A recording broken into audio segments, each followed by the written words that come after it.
महाकालेश्वर भगवान की आप दर्शन कीजिए। महाकालेश्वर भगवान का कितनी प्यारी ध्वजा पताका भगवान की मंदिर पर फहरा रही है।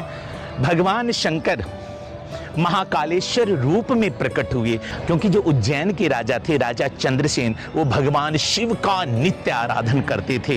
लेकिन उसी पास में उनकी आराधना से प्रेरित होकर एक ग्वाला शिकर भी भगवान शंकर की आराधना करने लगा। और फिर शंकर भगवान ने प्रसन्न होकर के उनको एक ऐसी मणि दी जिसका नाम चिंतामणि था। इस चिंतामणि को पाने के लिए सारे राजा, आसपास के राज्यों के राजा चंद्रसेन के दुश्मन हो गए और दूषण नाम के राक्षस ने ब्रह्मा जी से वरदान पाकर उज्जैन नगरी के ऊपर आक्रमण कर दिया। मृत्यु का साया मंडराने लगा, हाहाकार उज्जैन नगरी में चारों तरफ मच गई। लेकिन राजा चंद्रसेन भगवान शंकर के चरण पकड़कर आराधना करते रहे। सीकर ने भगवान महादेव को पुकारा, हे प्रभु उज्जैन नगरी की रक्षा करो। उसी समय शंकर भगवान इसी धरती को फाड़ करके महाकालेश्वर रूप में प्रकट हुए।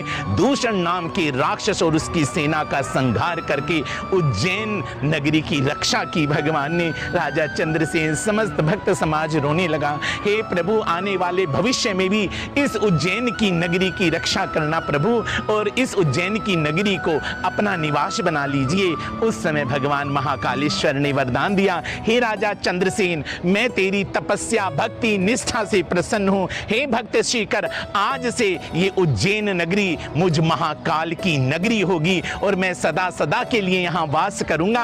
और 12 ज्योतिर्लिंगों में ये मेरा ज्योतिर्लिंग महाकालेश्वर कहलाएगा। इसलिए महाकालेश्वर का जो ज्योतिर्लिंग है, इसका मुख दक्षिण दिशा की तरफ है। दक्षिण दिशा मृत्यु और यम की दिशा कही जाती है, लेकिन बाकी 11 ज्योतिर्लिंग है, उनका मुख उत्तर दिशा की तरफ है। इसलिए महाकालेश्वर भगवान, जो कालों के भी काल हैं, वो महाकालेश्वर हैं। जो मृत्यु के मुख को भी मोड़ देते हैं, वो महाकालेश्वर भगवान हैं। इसलिए एक बार जरूर महाकालेश्वर भगवान का दर्शन करने के लिए आप अवश्य आइए। हमने दर्शन किया, जीवन धन्य हो गया। इस भूमि पर खड़े होकर हृदय रोमांचित है, शरीर पुलकित है, वाणी के पास शब्द नहीं। देखिए आकाश को, देखिए आप, बारिश की बूंदें भगवान शंकर के शिखर का जलाभिषेक कर रही हैं और अंदर भक्तजन महाकालेश्वर जी का जलाभिषेक कर रहे हैं, दर्शन कर रहे हैं। हम बड़े पुण्यशाली, बड़े बड़भाग्यशाली हैं